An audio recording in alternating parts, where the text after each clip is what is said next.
আসসালামু আলাইকুম ওরহমতুল্লাহি ওয়াবারাকাতু। আলহামদুলিল্লাহি রব্বিল আলামিন ওয়াসসালাতু ওয়াসসালামু আলা রাসূলিহিল কারীম, আম্মা বাদ। প্রিয় দর্শক, কুইন্স ক্যাফে নিবেদিত পাওয়ার্ড বাই বিটিএস ফ্যামিলি ধর্ম জীবন অনুষ্ঠান যে যেখান থেকে উপভোগ করছেন, কাছে কিংবা দূরে, দেশে কিংবা প্রবাসে, সকলে আমাদের পক্ষ থেকে শুভেচ্ছা জানবেন হৃদয় জোরে। আমরা রমজানুল মুবারককে প্রতিদিনই একই সময়ে একই চ্যানেলে জীবন ঘনিষ্ঠ বিভিন্ন বিষয়ভিত্তিক আলোচনা উপস্থাপন করি, যা আমাদের দুনিয়ার কল্যাণ এবং আখেরাতের মঙ্গলের জন্য পাথেয় হবে। ঠিক তারই ধারাবাহিকতায় আমরা আজকে যে বিষয়টির কথা বলবো সেটা হচ্ছে যে রমজানুল মুবারকের যে মূল টার্গেট, সেই টার্গেটটা হচ্ছে তাকওয়া। আর এই সিয়াম এবং তাকওয়া নিয়ে কথা বলার জন্য আমাদের স্টুডিওতে আমন্ত্রিত হয়েছেন বিশিষ্ট ইসলামী চিন্তাবিদ, মুফাসসিরে কোরআন, লেখক, গবেষক, সহিহ তালিমুল কোরআন ফাউন্ডেশনের সম্মানিত সদস্য এবং কুমিল্লা মহানগরীর সম্মানিত সভাপতি মোহতারাম অধ্যাপক শহীদুল ইসলাম মহিদুকে আমাদের স্টুডিওতে আমন্ত্রিত হয়েছেন। আমরা এখন বরণ করবো ইনশাআল্লাহ তাআলা। আসসালামু আলাইকুম ওয়া রাহমাতুল্লাহ।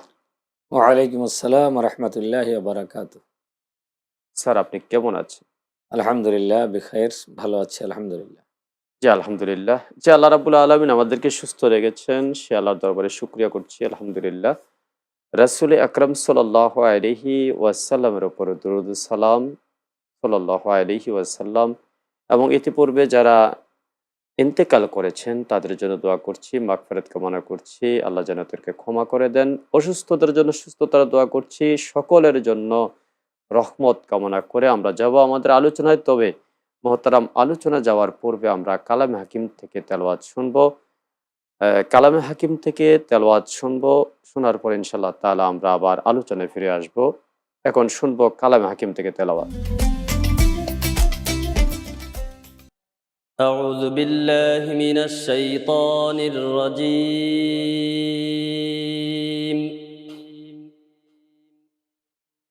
بسم الله الرحمن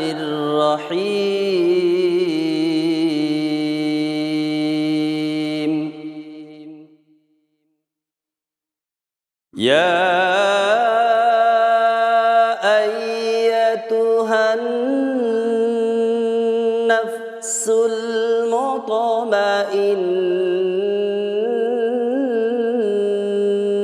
المطمئنة يا أيتها النفس المطمئنة ارجعي إلى ربك راضية مرضية فادخلي في عبادي وادخلي جنتي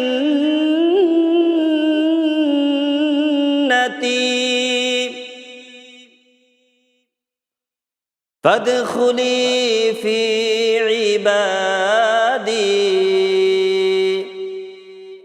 وادخلي جنتي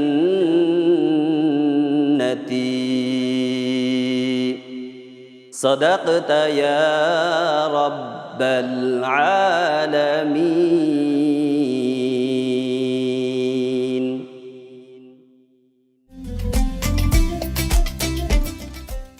মাশাআল্লাহ, জাযাকাল্লাহ, আলহামদুলিল্লাহ। আল্লাহ রাব্বুল আলামিন উত্তম প্রতিদান করুক।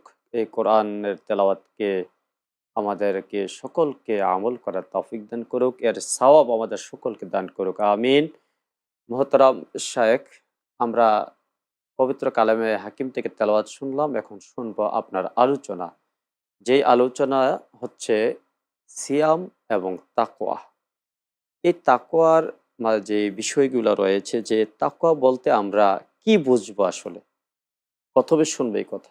আলহামদুলিল্লাহ ওয়াসসালাতু ওয়াসসালামু আলা রাসূলিল্লাহ আম্মা বা'দ। দেখুন, সিয়াম শব্দের অর্থ হচ্ছে বিরত থাকা, খাওয়া দাওয়া, স্ত্রী সহবাস, যাবতীয় অন্যায় অপরাধ সবকিছু থেকে বিরত থাকার নাম হচ্ছে সিয়াম।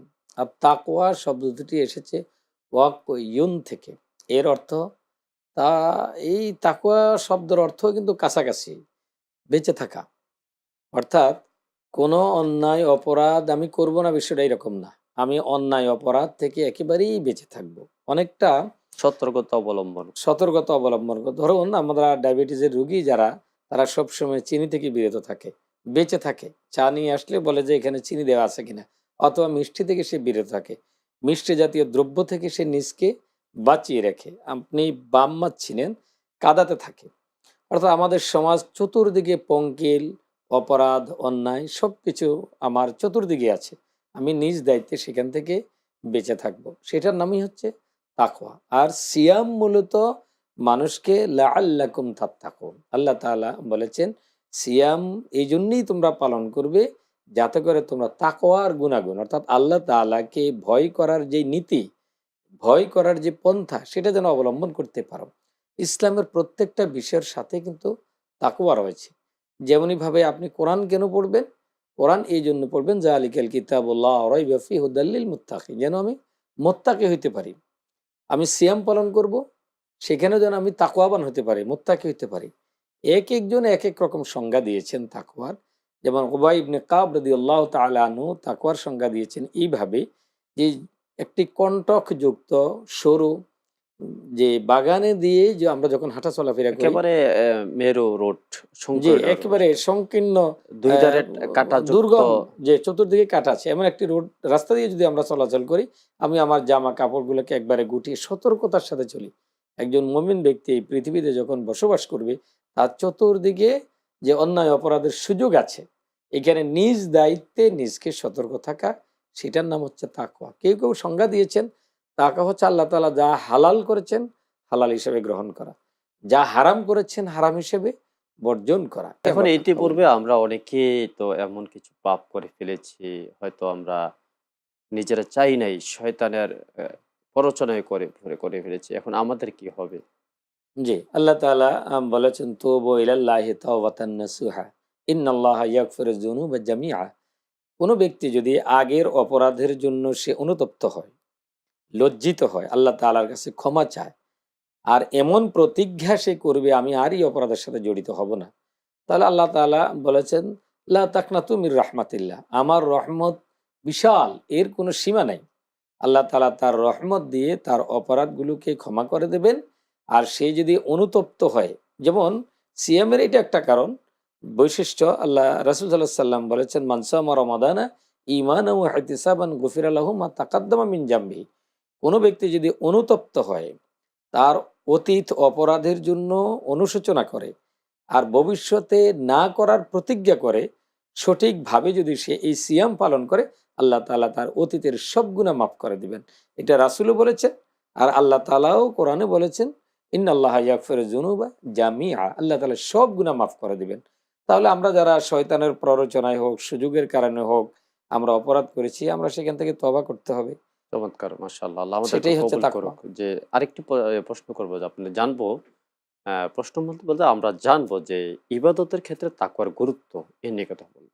জি, আলহামদুলিল্লাহ। দেখুন, সিয়াম একটি ইবাদত, কিন্তু এটা লোক দেখানো, যে আমি রোজাদার, সকলে জানুক দেখুক, সকলকে নিয়ে আমি ডাকডোল পিটিয়ে ইফতার করছি। তো এই কোনো এবাদত রিয়া দেখানোর জন্য যদি হয়, সেটা কোনোভাবেই আল্লাহ তাআলার কাছে পৌঁছবে না। সেই জন্য আল্লাহ তাআলা বলেছেন এখানে তোমাকে তাকওয়ার নীতি অবলম্বন করতে হবে। আমি কোরআন পড়ি, আমি দেখে দেখে মানুষকে জানান দিচ্ছি যে আমি কোরআন পড়তেছি, চিৎকার করে, মাইক লাগিয়ে অথবা হই হুল্লোড় করে, সেটাও আল্লাহ তাআলা নিষেধ করেছেন। যালিকাল কিতাবুল্লাহ রাইবা ফিহি হুদাল লিল মুত্তাকিন। তুমি এমনভাবে ইবাদত করবে, ওমা উমিরু ইল্লা লিয়াবুদুল্লাহা মুখলিসিনা লাহুদ্দিন, একমাত্র আল্লাহর সন্তুষ্টির জন্য, মানুষের সন্তুষ্টির জন্য না। এমনকি লা ইয়ানালাল্লাহা লুহুমুহা ওয়ালা দিমাউহা ওয়ালাকিন ইয়ানালুহু তাকওয়া মিনকুম। আপনি যখন কোরবান দিবেন, সেই কত বড় কোরবান দিলেন, কত লাখ টাকা খরচ করলেন, ওইদিকে আল্লাহ তাআলা তাকাবেন না, তাকাবেন ওয়ালাকিন ইয়ানজুরু ইলা কুলুবিকুম, তোমার অন্তরের দিকে, তোমার আমলের দিকে।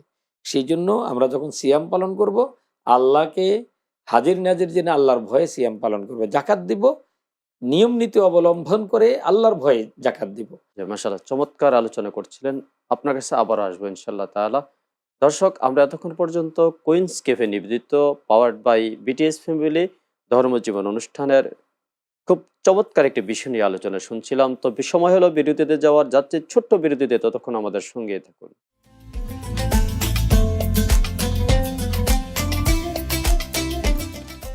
আসসালামু আলাইকুম ওয়া রাহমাতুল্লাহি ওয়া বারাকাতুহু। দর্শক, স্বাগত জানাচ্ছি আবারও আমাদের সকলের প্রিয় অনুষ্ঠান কুইন্স ক্যাফে নিবেদিত পাওয়ার্ড বাই বিটিএস ফ্যামিলি ধর্ম ও জীবন।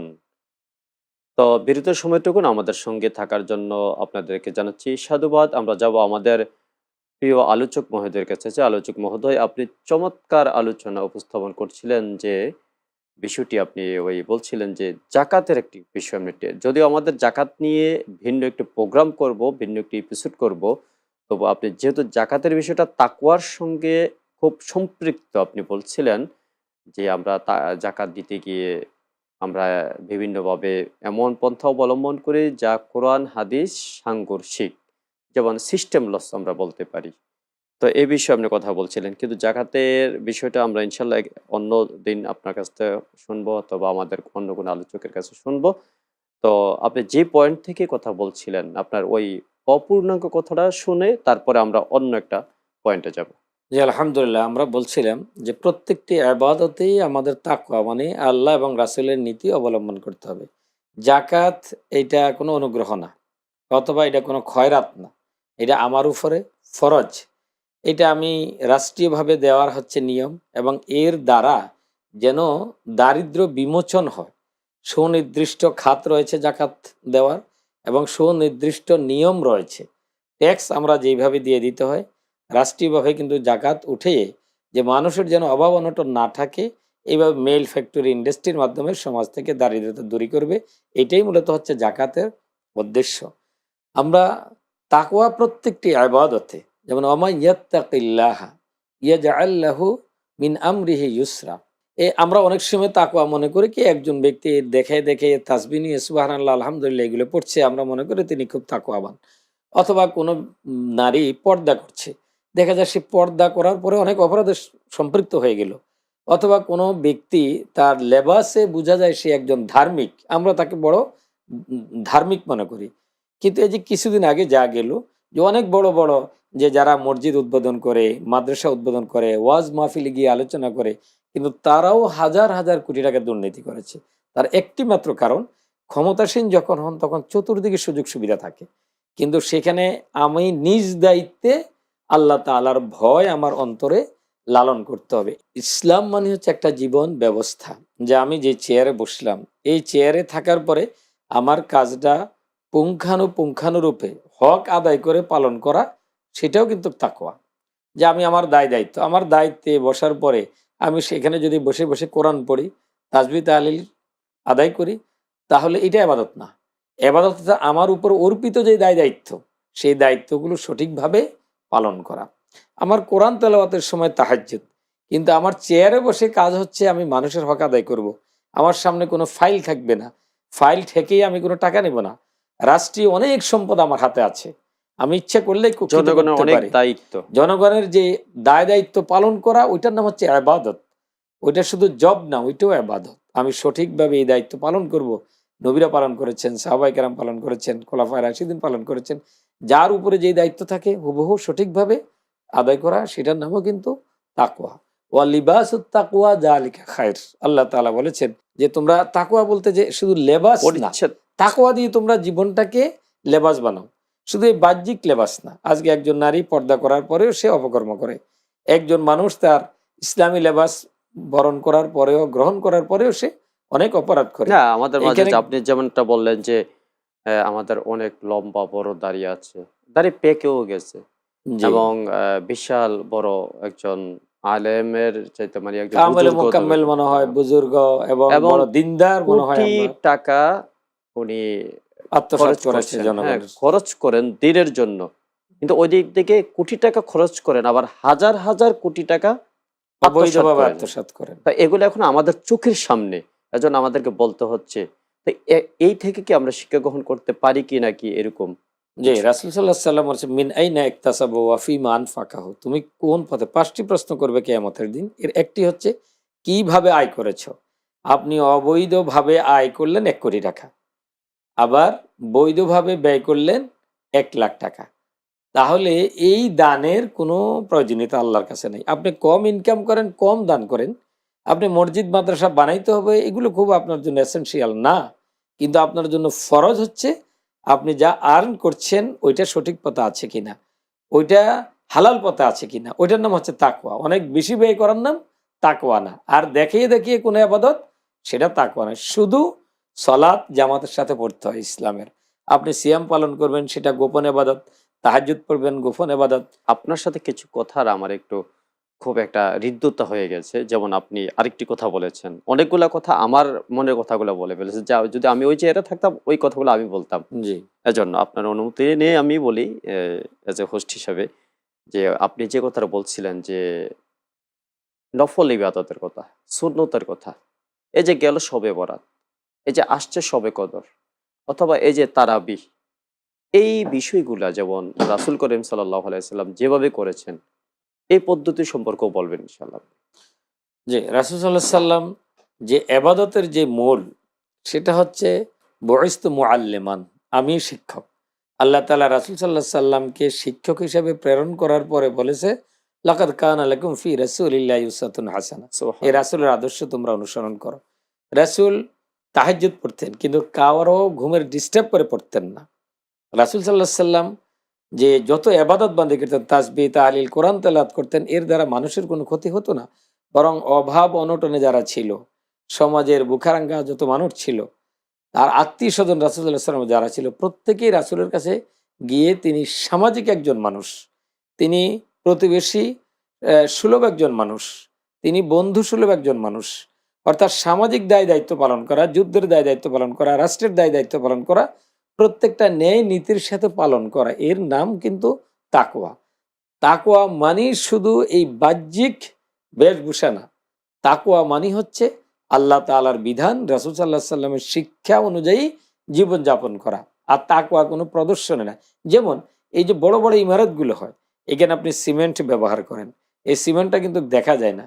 কিন্তু সবগুলো ইমারতের প্রত্যেকটা অর্গানকে ধরে রেখেছে কিন্তু এই সিমেন্ট। তাকওয়াকে এমনভাবে উদাহরণ হিসেবে নিতে পারেন যে আমার প্রত্যেকটি ওমাই ইয়াত্তাকিল্লাহ ইউকাফিরু আনহু সাইয়্যাতুহু, যেই ব্যক্তি তাকওয়া অবলম্বন করে জীবনযাপন করবে, আল্লাহ তাআলা তার জীবনের সব গুনাহ মাফ করে দিবেন। কোরআনের আরেকটা আয়াতে বলা হয়েছে, ওমাই ইয়াত্তাকিল্লাহ, আল্লাহ তাআলাকে যারা তাকওয়া অবলম্বন করে জীবনযাপন করবেন, আল্লাহ তাআলা তার সবগুলো কাজকে সহজ করে দিবেন। সুবহানাল্লাহ। এবং বলা হয়েছে অহুয়া আকরাবুল তাকওয়া, যারা তাকওয়া অনুযায়ী জীবনযাপন করে আল্লাহ তাআলা তাদের একেবারেই কাছে থাকেন। এবং বলা হয়েছে তাআওয়ানু আলাল বিররি ওয়াত তাকওয়া, তোমরা মানুষ কিভাবে তাকওয়া অবলম্বনের কাজে পরস্পর পরস্পরকে সহায়তা করো। এবং বলা হয়েছে ওয়ালা তামুতুন্না ইল্লা ওয়া আনতুম মুসলিমুন, তোমরা যতক্ষণ পর্যন্ত তাকওয়াবান না হবে, ইয়া আইয়ুহাল্লাযীনা আমানুত্তাকুল্লাহা হাক্কা হাক্কা তুকাতিহি, তুকাতিহি। ঈমানদারদেরকে বলা হয়েছে তোমরা যথাযথভাবে তোমরা তাকওয়া অর্জন করো। এবং তাকওয়া অর্জন না হওয়া পর্যন্ত, মুসলমান না হওয়া পর্যন্ত তোমাদের কারো যেন মৃত্যু না হয়। তাহলে মানুষের জীবনের সাথে তাকওয়া অঙ্গাঙ্গিভাবে জড়িত। মানুষ যখন তাকওয়াবান হয়, তখন সে ছোট চেয়ার হোক আর বড় চেয়ার হোক, তখন তার দ্বারা অন্যায় অপরাধ করা সম্ভব হয় না। আর কোরআন এসেছে যেমনইভাবে তাকওয়াবান বানানোর জন্য, সলাত এসেছে তাকওয়াবান বানানোর জন্য, সিয়াম এসেছে তাকওয়াবান বানানোর জন্য, হজ এসেছে ওয়াতুজাউওয়েদু ফাইন্না খায়রাজ যাদিত তাকওয়া। এবং হজে আপনি গেলেন, আল্লাহ তাআলা তোমরা অনেক সম্বল সেখান থেকে অর্জন করো। আসলে যারা তাকওয়া অবলম্বন করতে পেরেছে, ওয়াতাজাওয়াদু ফাইন্না খায়রাজ যাদিত তাকওয়া, আমি দেখতে চাই তুমি যে হজে গিয়েছ, খেজুর সংগ্রহ করো, পানি সংগ্রহ করো, অনেক কিছু তুমি সংগ্রহ করেছো, আসলে সেখান থেকে তুমি তাকওয়া কতটুকু অর্জন করেছো, আল্লাহ তাআলা ওইটাই দেখতে চান। ওয়াতাজাওয়াদু ফাইন্না খায়রাজ যাদিত সর্বশেষ আমরা তাকওয়া। জানবো যে লোক দেখানো ইবাদত আমরা কিভাবে পরিহার করতে পারি। জি, আলহামদুলিল্লাহ। আল্লাহ তাআলা এখানে একটা সূত্র দিয়েছেন যে ওমা উমিরু ইল্লা লিয়াবুদুল্লাহ মুখলিসিনা লাহুদ্দিন। ওই আবাদতটাই একমাত্র আল্লাহ তাআলা কবুল করবে যেই আবাদতটা একমাত্র আল্লাহ সন্তুষ্টের জন্য। আমি যখন কোরবানি করব, কত বড় কোরবানি করলাম এটা আল্লাহ তাআলার কাছে যাবে না, এবং আমি কত রাকাত নামাজ পড়লাম সেটাও আল্লাহ তাআলার কাছে যাবে না। আপনি দেখেন ইসলামের আবাদত কিন্তু খুব বেশি না। মানে আমরা তো এমন বলে থাকি যে গতকালকে আমি তো ১০০ রাকাত পড়েছি, ৭০ রাকাত পড়েছি, ২০ রাকাত পড়েছি। জি, রাসূল এমনটা। সাল্লাল্লাহু আলাইহি সাল্লাম এত হ্যাঁ, বেশি রাকাত নামাজ পড়েন নাই। রাসূল সাল্লাল্লাহু আলাইহি সাল্লামের যে তারাবি মানে তাহাজ্জুদ কিয়ামুল লাইল যেটা, সেটা ১১ রাকাতের বেশি পাওয়া যায় না। সারা রাত রাসূল নামাজ পড়তেন, মাত্র সেটা ১১ রাকাত, সর্বোচ্চ যে ১৩ রাকাত। আর ৫ ওয়াক্ত সালাত ফজর, জোহর, আসর, মাগরিব এগুলো খুব বেশি না। রাসূলের ইবাদত কিন্তু কম, কিন্তু প্রত্যেকটার যে কোয়ালিটি এবং প্রত্যেকটার যে মর্যাদা, আয়েশা রাদিয়াল্লাহু তাআলা বলেন যে, তোমরা এর দীর্ঘতা এবং এর সৌন্দর্যের ব্যাপারে প্রশ্ন করে না। তার মানে প্রত্যেকটা ইবাদত হচ্ছে রাসূল সাল্লাল্লাহু আলাইহি সাল্লামের তাকওয়ায় পরিপূর্ণ। রাসূলের রাসূলের চরিত্র, আদর্শর কথা, মাধ্যমে আমাদের কাজ সবগুলোর মাঝে একটা প্রতিফলন ঘটতেন যে আল্লাহ তাআলার সন্তুষ্টি। কিন্তু আমাদের ইবাদতগুলো প্রথা সর্বস্ব, লোক দেখানো হয়ে যায়। সেজন্য এগুলো আল্লাহ তাআলার কাছে যে পৌঁছায় না। আল্লাহর কাছে আমরা এই ব্যাপারে ফানা চাচ্ছি। আল্লাহ যেন আমাদেরকে সকলকে মুত্তাকি বানিয়ে দেন। আপনি অনেক আমিন। চমৎকারভাবে পয়েন্ট টু পয়েন্ট কথা বলছেন। আল্লাহ আপনাকেও কবুল করুক, আমাদের সকলকে কবুল করুক। আপনার জন্য রইল অনেক, অনেক শুভকামনা। দর্শক, আমরা এতক্ষণ পর্যন্ত উপভোগ করছিলাম কুইন্স ক্যাফে নিবেদিত পাওয়ার্ড বাই বিটিএস ফ্যামিলি ধর্ম জীবন অনুষ্ঠান। আজকের মতো এখানে শেষ করছি। তবে শেষ করার পূর্বে ঠিক একই সময় একই চ্যানেলে আগামী পর্ব দেখার আমন্ত্রণ রইল। ততক্ষণ পর্যন্ত আপনারা ভালো থাকুন, সুস্থ থাকুন। ফি আমানিল্লাহ। আসসালামু আলাইকুম ওয়া রাহমাতুল্লাহ।